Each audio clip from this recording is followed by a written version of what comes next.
Ramazon saxovat, birdamlik va bag'rikenglik oyi.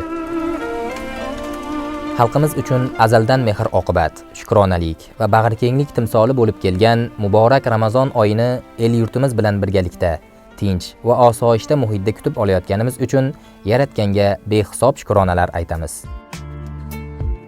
Спасибо нашему президенту, который заботится о людях, не забывает о них. В честь праздника Рамазана он устроил большие подарки. Спасибо ему. Всех с праздником, всем здоровья, благополучия, mira, spokойствия и дружбы.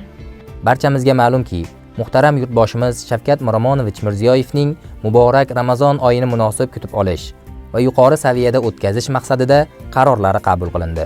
Mazkur qarorga asosan Buxoro viloyatida faoliyat olib borayotgan diniy soha vakillari ushbu fazilatli oyda qarorda ko'rsatilganidek Ramazon saxovat, birdamlik va bag'rikenglik oyi g'oyasi asosida yurtimizda hukm surayotgan tinchlik, osoyishtalik, millatlar va dinlar aro totuvlik va hamjihatlik muhitini mustahkamlash, ko'makka muhtoj, nogironligi bo'lgan va ehtiyojmand insonlarni har tomonlama qo'llab-quvvatlash borasida ulkan ishlar olib borilmoqda.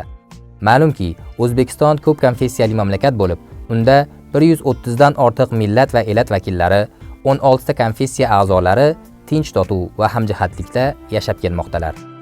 Alloh taolo Qur'oni Karimda: "Ey insonlar, dar haqiqat biz sizlarni bir erkak va bir ayoldan yaratdik.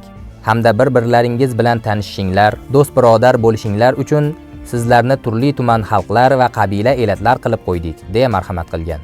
Shu kunlarda muborak Ramazon oyi munosabati bilan O'zbekiston musulmonlari idorasi Buxoro viloyati vakili, viloyat bosh imom xatibi Jobir domla Elov boshchiligida viloyatimizda yashovchi turli konfessiya a'zolarining uylariga tashrif buyurib, ulardan hol-ahvol so'rab, yolg'iz yashovchi, keksa hamda yordamga muhtojlarga hadiya va ehsonlar ulashib kelmoqdalar.